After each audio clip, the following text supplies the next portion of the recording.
మార్కాపురం జిల్లాలో హృదయ విదారకమైన ఘోర రోడ్డు ప్రమాదం చోటు చేసుకుంది. ప్రైవేట్ ట్రావెల్స్ బస్సు ప్రమాదానికి గురై ఒక్కసారిగా మంటలు చెలరేగడంతో విషాదకర పరిస్థితి నెలకొంది. ప్రమాద సమయంలో హరికృష్ణ ప్రైవేట్ ట్రావెల్స్ బస్సులో సుమారు 41 మంది ప్రయాణికులుండగా 28 మంది తీవ్ర గాయాలతో బయటపడగా 13 మంది సజీవ దహనం అవ్వగా చికిత్స పొందుతూ మృతి చెందారు. గాయపడిన వారిని మార్కాపురం ప్రభుత్వ ఆసుపత్రికి తరలించగా 13 మందిని అత్యవసర చికిత్స కోసం ఒంగోలు ఆసుపత్రికి తరలించారు. సమాచారం అందుకున్న అగ్నిమాపక సిబ్బంది ఉటావుట్న సంఘటనా స్థలానికి చేరుకుని మంటలను అదుపులోకి తెచ్చే ప్రయత్నం చేసినప్పటికీ అప్పటికే వాహనాలు పూర్తిగా దగ్ధమయ్యాయి. అనంతరం జిల్లా ఎస్పీ మాట్లాడుతూ ప్రమాదం జరిగిన వెంటనే భారీగా మంటలు చెలరేగి బస్సు పూర్తిగా కాలిపోయిందని, గాయపడిన వారికి మెరుగైన వైద్యం కోసం అందిస్తున్నామని చెప్పారు. వారి వివరాలు తెలిసిన వెంటనే కుటుంబ సభ్యులకు సమాచారం అందజేస్తామన్నారు. అందరికీ నమస్కారం. ఈరోజు మనకు ఎర్లీ అవర్స్లో మార్కాపూర్ అవుట్స్కట్స్లో ఒక ప్రైవేట్ ట్రావెల్స్ హరికృష్ణ ట్రావెల్స్ సంబంధించిన వెహికల్ బస్సు జగిత్యాల నుంచి కలిగిరి పోతుండే. మార్నింగ్ అవర్స్లో ఈ రోడ్డు మీద ఒక టిప్పర్కి హిట్ అయ్యి యాక్సిడెంట్ కావడం జరిగింది. సో హిట్ అయిన తర్వాత కొలిషన్ వల్ల ఫైర్ రావటం, బస్సు కూడా ఫైర్లో క్యాచ్ అయ్యి లోపల ఉన్న ప్యాసింజర్స్ కూడా అరౌండ్ 13 మెంబర్స్ ఈరోజు చనిపోవడం జరిగింది. దీనికి సంబంధించి మనకు అరౌండ్ 6:10కి అట్లా కాల్ వచ్చిన వెంటనే మా సంబంధిత అధికారులు ఇన్స్పెక్టర్ డివైఎస్పీ గారు ఇమీడియట్గా సీన్కి వచ్చి అంబులెన్సెస్ అన్నీ కూడా మనం అరౌండ్ 23 మెంబర్స్ దాకా హాస్పిటల్కి కూడా షిఫ్ట్ చేయడం జరిగింది.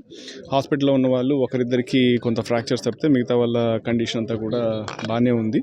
వాళ్ళ మెరుగైన చికిత్స కూడా వాళ్ళు అసెస్మెంట్ చేసి దాని ప్రకారము జిల్లా యంత్రాంగం వాళ్ళని బెటర్ ట్రీట్మెంట్ కోసం బెటర్ హాస్పిటల్ కూడా షిఫ్ట్ చేయడం జరుగుతుంది.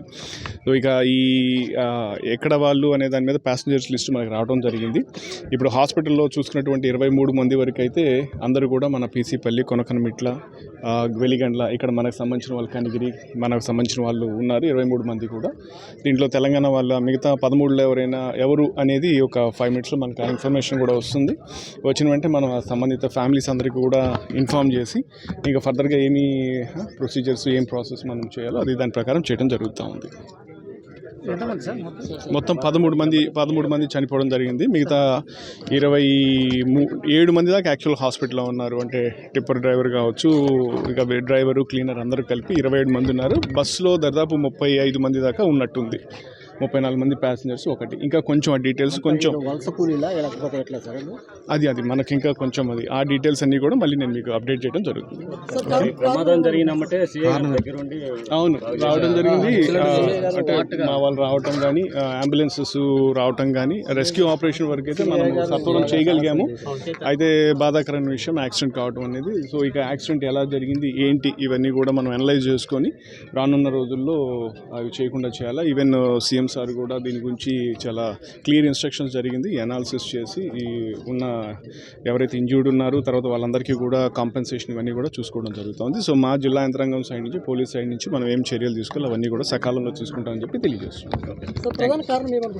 ప్రధాన కారణం ఇంకా చూడాల్సింది. అంటే ఇప్పుడు ఉన్నదాని పరిస్థితి చూస్తే బస్సు లేన్ ఆపోజిట్ లేన్లో ఉంది. ఇంపాక్ట్ కూడా బస్సు టిప్పర్ వెనక వైపు నుంచి హిట్ చేసినట్టుంది. కాబట్టి టెక్నికల్గా ఎలా జరిగింది అనేది కొంచెం మనం ఇంకా విశ్లేషించాల్సిన అవసరం ఉంది. దాని ప్రకారం మనకు తెలిసిన వెంటనే అది కూడా మీకు తెలియజేయడం జరుగుతుంది.